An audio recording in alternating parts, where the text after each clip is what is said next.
पैसे तुझ्या नवऱ्याच्या हातात दिलेत, मॅटर संपला.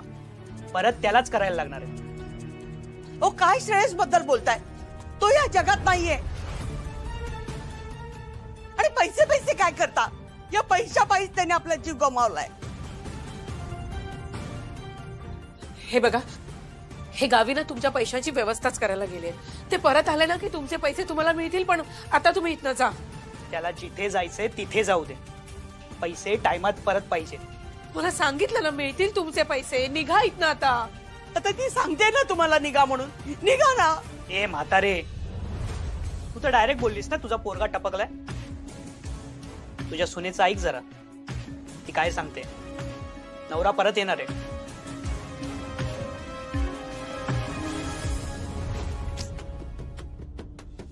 चॉकलेट आवडतं तुला? खूप. जा जा, तू जा आतमध्ये. माझा मुलगा पण ना एवढाच. तुमच्या यांना सांगा पैसे परत द्यायला, नाही तर हिला घरी घेऊन जाईल. माझ्या मुलाला खेळायला फ्रेंड मिळेल. हे बघा, तुम्हाला तुमचे पैसे मिळतील. पण आता या क्षणी इथनं जा. जा म्हणते ना मी. चला रे.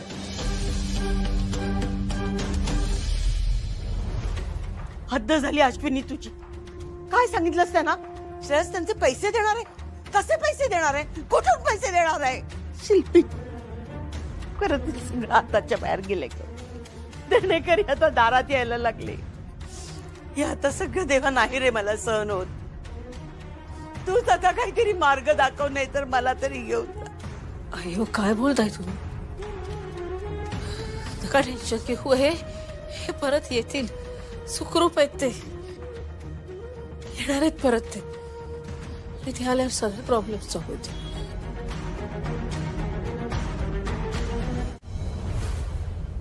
बाबा, ते गुंड डेंजरस आहे. तो त्यांना पैसे मिळाल्याशिवाय नाही सोडणार ते आपल्याला. आणि मुळात इतके पैसे आणायचे कुठून? तो प्रतीक म्हणतोय जर का तसं आंबेडकर मिळाला ना तर काहीतरी होऊ शकेल. अरे पण बबन, तो आंबेडकर भेटेल कुठे? तो स्वतःहून तर सापडणार नाहीये, पण प्रतीक गेले त्याला शोधायला. प्रतीक आंबेडकरला शोधायला जाणार? हो काका, कारण तो आंबेडकर राहतो कुठे त्या गावाचं नाव आम्हाला माहिती आहे. पण त्या गावात जाऊन जर का आंबेडकरला शोधलं ना तर तू नक्कीच मिळेल. जर का तो मिळाला ना त्याला इकडे घेऊन येऊ आणि त्याच्याकडून सगळं कबूल करून घेऊ आपण. विद्युत तसं झालं तर ठीकच होईल, नाहीतर आपल्यावर घर विकायची पाळी येईल. नाही बाबा, आपल्यावर घर विकायची वेळ नाही येणार. एकदा घरी आले ना की सगळं व्यवस्थित करतील. खरंच तुम्ही अजिबात टेन्शन नका घेऊ.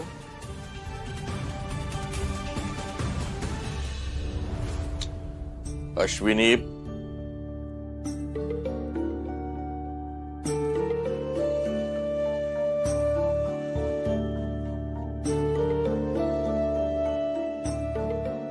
अश्विनी, तू या घराचा आधार आहेस.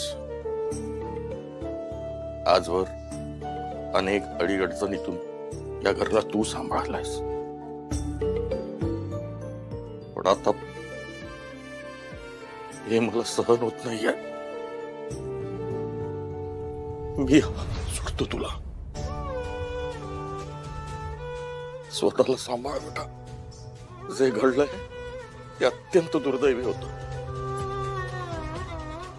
पण त्याचा स्वीकार करण्याशिवाय आपल्याकडे मार्ग नाहीये.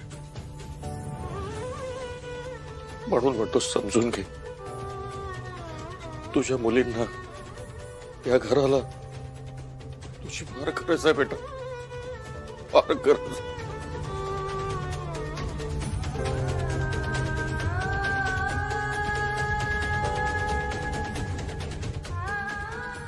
नाही बाबा, तुम्ही बाबा, माझी खात्री आहे हे नक्की येतील. आणि हे घरी आल्यावर ना सगळं काही व्यवस्थित होईल. तुम्ही नका ना टेन्शन घेऊ. खरंच विश्वास ठेवा माझ्यावर, हे येतील परत घरी. आणि हे असे हात वगैरे नाही जोडायचे बाबा. अगं अश्विनी, तुला कसं समजवायचं? विधी तू तरी सांग ना या दोघांना. या दोघांनी ना ते गुंड आले घरी ना, त्याचं टेन्शन घेतलंय. ताई मी बोलतो यांच्याशी. बाबा तुम्ही नका काळजी करू, यातनं खरंच काहीतरी मार्ग काढूया आपण. होईल सगळं व्यवस्थित. हे परत येणार आहेत आणि सगळं छान होणार आहे.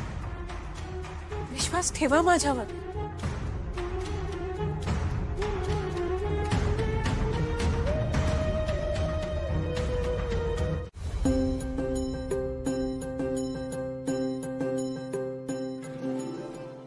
साहेब, आता बरं वाटतं ना तुम्हाला? नाही म्हणजे कुठे दुखत नाहीये ना? ए बाबा, हे किती आहे? 8, बरोबर आहे.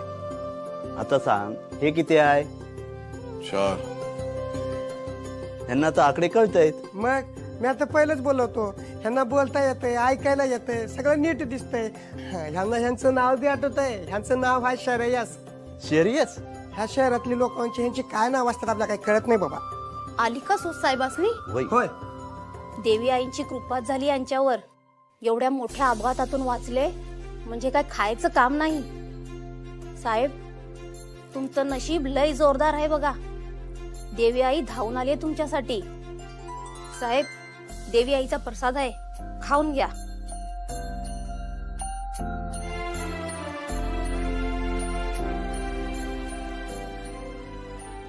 देवी आईने तुम्हाला पुनर्जन्म दिलाय बघा. जय देवी आई.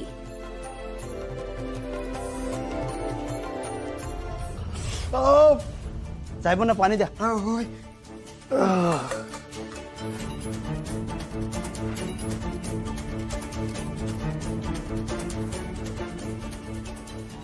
अश्विनी, मला घरी जायचं. हो साहेब. तुम्ही आराम करा. तुम्ही आराम करा. मला घरी जायचं. घरी जायचं मला. तुमच्या अंगात ताकद नाही, आराम करा. अश्विनी, मग